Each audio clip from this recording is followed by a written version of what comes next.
कि हमारे तमाम आंकड़े हैं वो क्या कुछ कहते हैं और दर्शकों तक वो जानकारी पहुंचाइए। देखिए बिल्कुल दिनेश जी, आपने बहुत सारी जानकारी दर्शकों को साझा की, तमाम जो कह सकते हैं रूपरेखा बिहार चुनाव को लेकर बनी उसके बारे में अवगत कराया। लेकिन अब जो एग्जैक्ट फिगर है या एग्जैक्ट जो हमारे पास डाटा निकल कर सामने आ रहा है कि क्या ये हो सकता है और क्या ऐसा जो सर्वे हुआ है क्या वो असल में निकल कर सामने आ सकता है, तो सर्वे की बात करें तो इसमें दिल थाम कर जरा हमारे दर्शक बैठे, क्योंकि यहाँ पर एनडीए कुनबा जो लगातार प्रचार प्रसार में जुटा हुआ था, 20 साल से लगभग बिहार की सत्ता में काबिज रहा, उनके लिए शायद इस बार शॉकिंग खबर रह सकते दिनेश जी, क्योंकि जो आंकड़े निकलकर सामने आए हैं वो आंकड़े बताते हैं एनडीए कुनबा तमाम कोशिश करने के बावजूद भी, तमाम घटाजोड़ करने के बावजूद भी 95 से 105 के आसपास सीटें लेकर आ रहा है, जो अपने आप में बहुत बड़ी खबर इसलिए भी बन जाती है क्योंकि जन स्वराज पार्टी के उतरने के बाद क्या ये मानकर चला जाए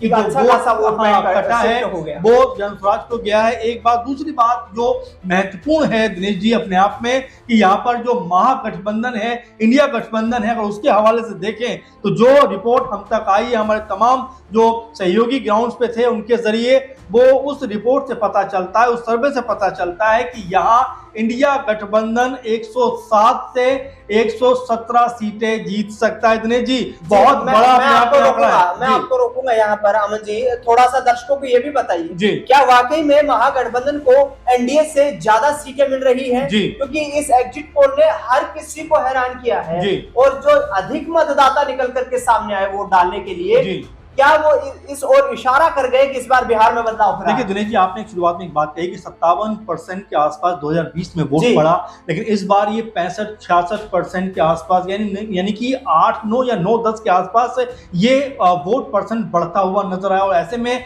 अगर हम जो जेनजी की बात करते हैं, युवाओं की बात करते हैं, क्या उन्होंने अपने मत का प्रयोग कह सकते हैं कि एक अलग दिशा में परिवर्तन के लिए किया, क्योंकि जन स्वराज पार्टी ने जिस तरीके से, खासकर प्रशांत किशोर ने जिस तरीके से पूरे बिहार के अंदर घूम घूम कर लोगों को मोटिवेट करने का प्रयास किया, तो इसका भी फायदा कहीं ना कहीं उनको दिखाई पड़ा दिनेश। हालांकि ऐसा नहीं है कि बहुत बड़ा उनको यहाँ पर फायदा मिलेगा, लेकिन 10 के आसपास सीटें जन स्वराज को भी मिलती हुई दिखाई पड़ रही है बिहार चुनाव में। अधिकतम सीटें बता रहे हैं आप, ये अधिकतम 3 से 10 के बीच अगर हम देखें तो ये लगभग निकल के आ रहा है। और देखिए अगर 3 से 10 भी आती है दिनेश जी तो ये कोई छोटा आंकड़ा नहीं है, क्योंकि जन स्वराज ने सत्ता परिवर्तन करने का काम जो वो कर रहे थे, कहीं ना कहीं ऐसा लगता है कि वो सफल होते हुए दिखाई पड़ रहे हैं, क्योंकि जिस तरह का 8-9% की हम लोग बात कर रहे हैं, अगर वो उनकी तरफ शिफ्ट हो गया वोट बैंक, तो यहाँ एनडीए को सबसे अधिक नुकसान है।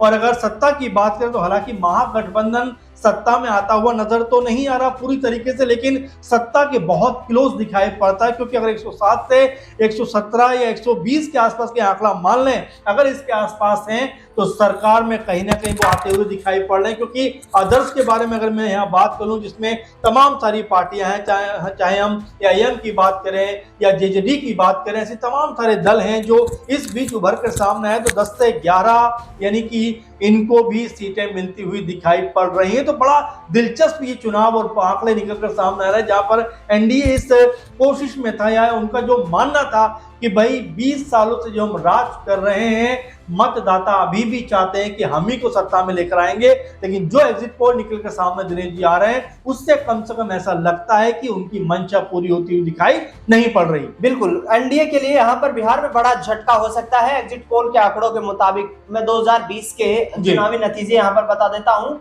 और 2015 के चुनावी नतीजे भी बता देता हूँ।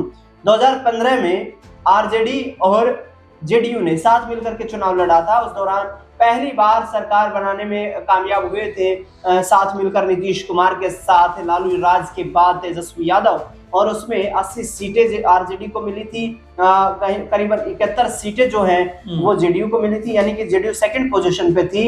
बीजेपी को उस चुनाव में 53 सीटें मिली थी, 27 सीटें कांग्रेस पार्टी ने जीती थी, 2 सीटें रामविलास पासवान के खाते में गई थी, और इसके साथ साथ बात करें तो 10 सीटें अन्य के खाते में गई थी। लेकिन 2020 के आते आते ये चुनावी आंकड़े पलट जाते हैं, यहाँ से बीजेपी बाउंस बैक करती है। आरजेडी उसके बाद भी 2015-20 दोनों चुनाव में सबसे बड़ा राजनीतिक दल बनकर उभरी। 75 विधानसभा सीटें आरजेडी ने जीती थी, 74 पर बीजेपी का रथ रुका था, 43 सीटें जेडीयू ने नीतीश कुमार के नेतृत्व में जीती थी, कांग्रेस पार्टी 27 से घटकर 19 पर आ गई थी, यानी कि करीब 8 सीटों का नुकसान कांग्रेस पार्टी को 2015 के मुकाबले 2020 में हुआ था। एलजेपी को 2020 में नुकसान हुआ। एलजेपी के पास 2015 में 2 विधायक थे, जो 2020 में आते आते 1 विधायक रह गया, और अदर्स जिन्होंने 10 से छलांग लगा करके 31 तक पहुंचने का काम किया। तो सीधे तौर पर मेरे पास जो डेटा सामने है, इसके मुताबिक नीतीश कुमार की कमजोरी 2015 के मुकाबले 2020 में देखने को मिली। अब ये कमजोरी क्या मजबूती में तब्दील हो पाएगी, ये तो 14 नवंबर को पता चलेगा।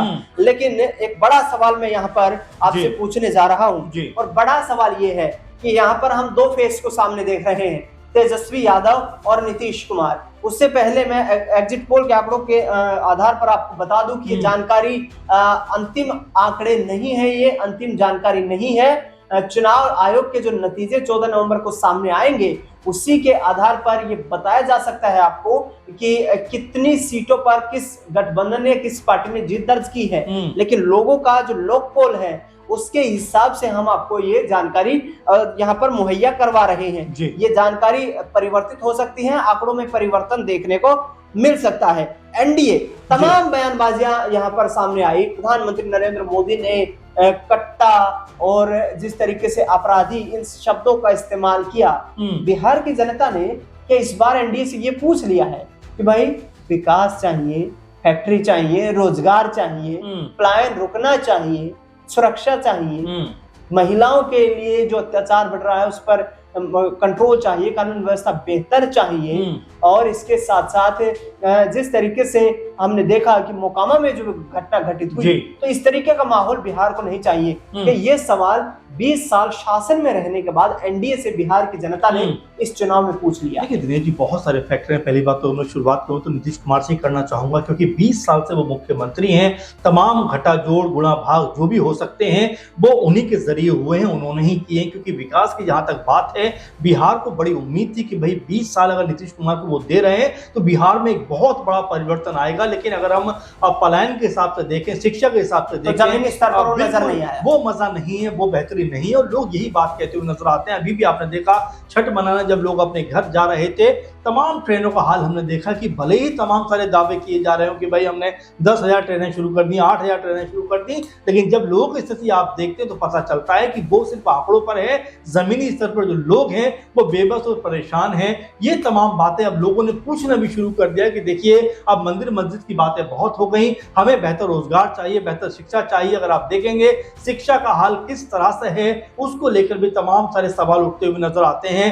बेहतर यूनिवर्सिटी कैसे बने, उसको लेकर सवाल उठते हुए नजर आते हैं। बेहतर स्कूल कॉलेज कैसे बने, उसको लेकर सवाल उठते हुए आते हैं। तो ये जो जमीनी मुद्दे हैं, जो जरूरी मुद्दे हैं, वो लोगों ने अब पूछना शुरू कर दिया। इसका सबसे बड़ा अगर कारण भी देखें तो जिस तरह से प्रशांत किशोर ने कैसे गांव-गांव जाकर, घर-घर जाकर जिस तरह के अलख जगाने का प्रयास किया कि भाई अब आप सवाल पूछिए, जवाब पूछिए कि आपको 20 साल दिए हैं तो इन 20 सालों में कितनी फैक्ट्री आपने लगवाई है। और आपको याद होगा किस तरह की बयानबाजी यहाँ पर एनडीए कुनबे की तरफ से हो जाती है। कोई हनुमान के बारे में बात करने लगता है, कोई मंदिर के बारे में बात करने लगता है, लेकिन जब पलायन की बात करते हैं, रोजगार की बात करते हैं, बेहतर शिक्षा की बात करते हैं, तो यहाँ वहां बगले झाँकते हुए नजर आते हैं, मुंह ताकते हुए नजर आते हैं। तो इसको लेकर अब लोगों ने शायद इस बात को लेकर मन बनाया हो कि भाई 20 साल एक बहुत बड़ा टाइम पीरियड होता है। अगर आप तब चीजें बेहतर नहीं कर पाए तो क्या आने वाले दिनों में आप कर सकते हैं। चूंकि नीतीश कुमार को लेकर यह भी लगातार देखने को मिला कि जो उनकी मानसिक स्थिति है